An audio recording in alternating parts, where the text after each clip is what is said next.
Don't be. You're doing it again. Why do you do that? Hey guys, welcome to the channel. My name is Morgan and this is Brenna.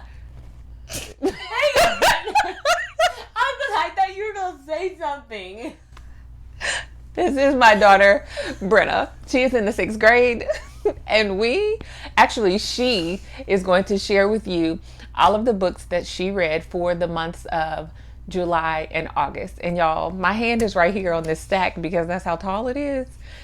And so we're going to do this monthly. I'm really just going to be a wallflower here and I'm going to let her tell you about the books. I might interject every so often to ask a few thought-provoking questions, but otherwise, Brenna is going to take the show here and just share her books. Hopefully, if you have children that are this age or you find books that are interesting, let your children watch the video and maybe they will be inspired. I think that that's always helpful for children to learn from each other. So Brenna is going to take it away. Okay, so the first book will be Restart by Gordon Corman.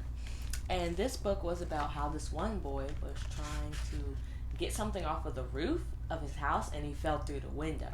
And he had to go to the hospital and stuff like that, and he forgot everything, all of his friends, his school, he even forgot his own family.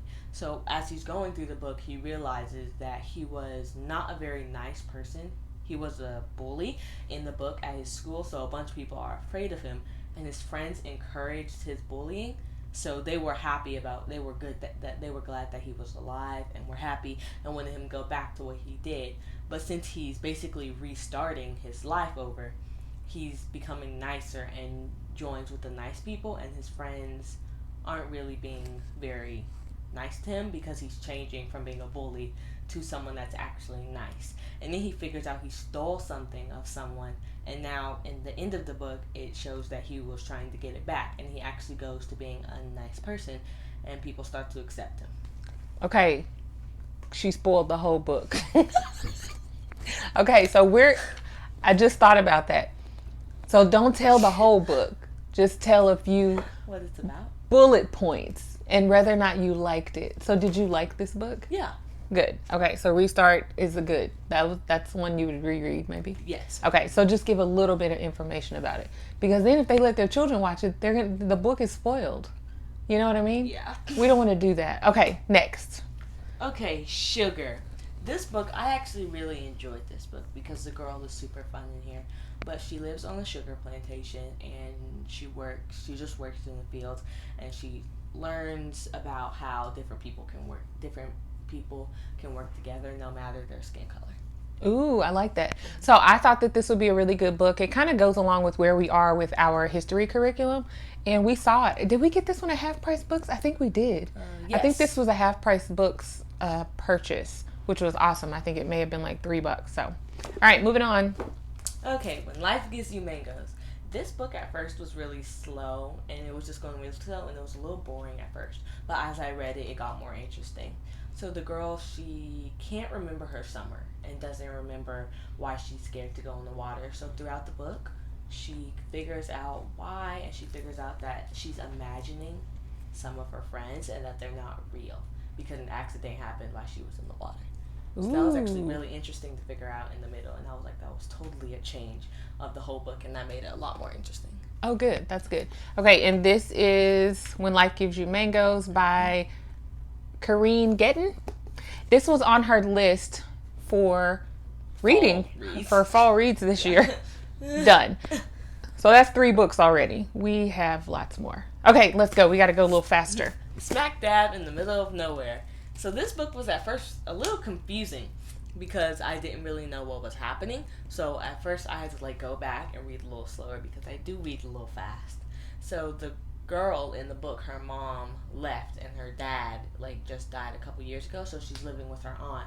But she wants to go find her mom because her mom went looking for something. So through the book she follows these clues to find a certain room that her mom saw and figured out that her mom had completely changed. So the book was actually really interesting towards the end. Good. All right. I would definitely reread that book. You would reread this? Yeah. Cool. Okay. This is a series, so she's going to do these together. Yes. Amir and Hamza. These No, okay. The first one she read, what, This is last a year? reread, yes. The A first year one's and a half reread. ago. So the first book is a reread, and then we just purchased the second book a few months ago. So Amir and Hamza, they figure out they're just living a regular life in Chicago when they figure out that they are the chosen ones, and they go to like this new land with mystical creatures. Right, that's the right word for that, right? Mystical creatures, yes. Yeah. Okay, so they go to this new land and they figure out that they're the chosen ones and have to battle some evil jinn person. And but then they figure out that when one of the people are reading one of the scrolls of the history, they figure out that it was supposed to be another guy, and the other jinn went to Earth at the wrong time and picked up the wrong two people. So both of these series are how they adventure out and they save their world and the other world with all the jinn inside, and how they save the world and figure out that they are the chosen ones, but they made themselves the chosen ones by believing in themselves. Ooh, I like that. Believing in ourselves. That's awesome. So we always try to talk about anything that we read and how we can apply this to our lives and with a godly foundation.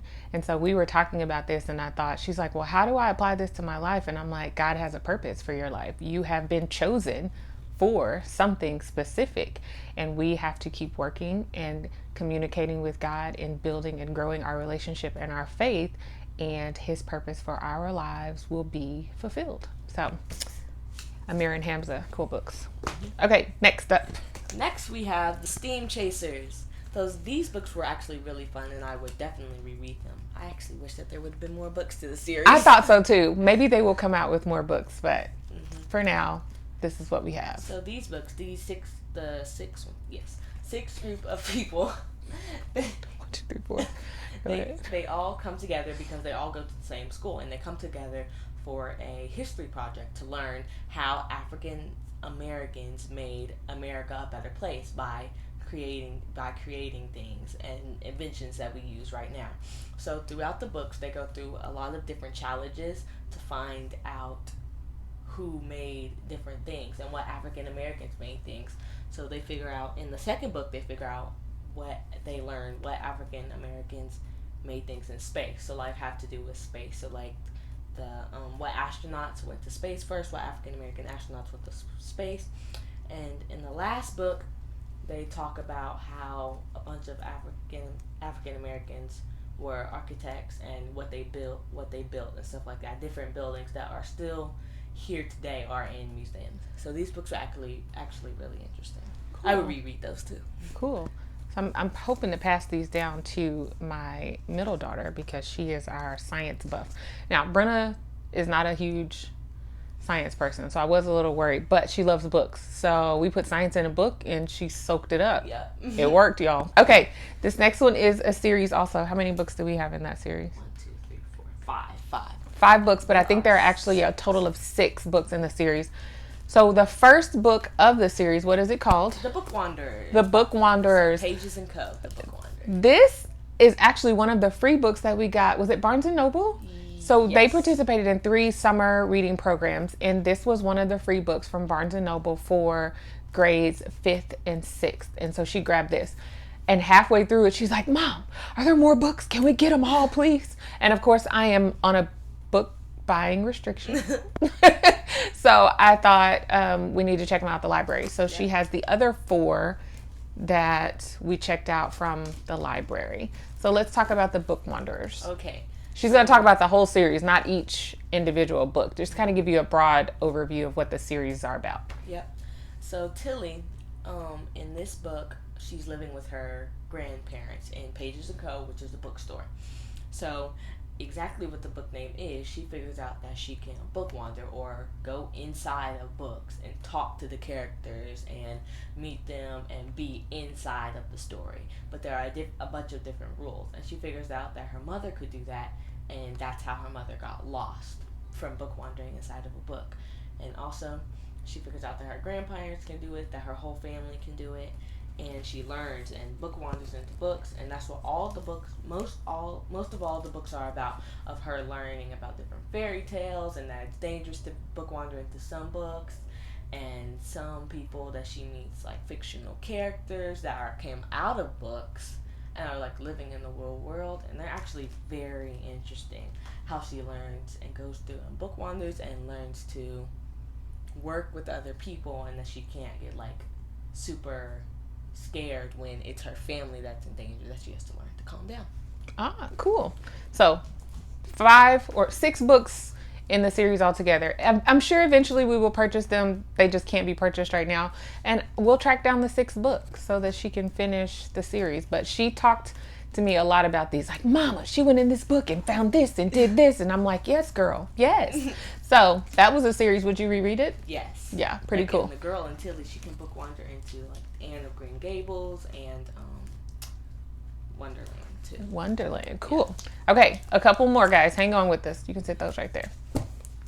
Okay, Sweep. This book was actually really sad. Like, in the end, it was very sad. But it talks about how this little girl is sweeping out chimneys, and her master is basically making her and all of her friends sweep out chimneys. And this is normally not a girl's job. And so she actually had all her friends are boys who are sweeping, who also sweep out chimneys. So it just learns how she runs away, and she finds this creature, like a little suit monster. He's like made out of the suit and fire. Interesting. Yeah, and she befriends him, and they go on a bunch of adventures trying to hide from the master. So in the end, he learns that the monster had a purpose, which was to help her get out of sweeping and to have a better future, so that she's not sweeping chimneys all her life, which was a very dangerous job. All right, sweeping chimneys, I can imagine. Okay, this one. Yep, a soft place to land. This book was actually very fun. So it talks about how the girl, she moves with her little sister and both of her parents. She moves to an apartment from her house, and it's really hard adjusting, sharing rooms, and hearing a bunch of things through the walls because the walls are super thin. So all of her friends show her this secret room, and that's where she starts to go whenever she's feeling overwhelmed. That's what she goes into, but she gets in a little bit of trouble because none of the parents know about this place, only the kids. So she has to lie whenever she wants to go there. So this book, I think, is very fun about having friends, and talks about having friends to help you along the way whenever you move to places. Cool. All right. So make sure you guys subscribe, because we're going to do this every month. Now, this is 2 months worth of books. So how many books did you read altogether? It's 5, 6, 7, 8, 9, 10, 11, 12, 13, 14, 15, 16. 16 books in 2 months. She is my fast reader. And I told you guys when I did her reading video of the books that she would be doing this fall, that there was no way that all the books would hold her. A lot of these were not even on that list. So she still has a good amount to go through. So put any book suggestions down in the comments. Make sure you subscribe, and maybe next time she'll be doing this all solo. Maybe. Bye, guys.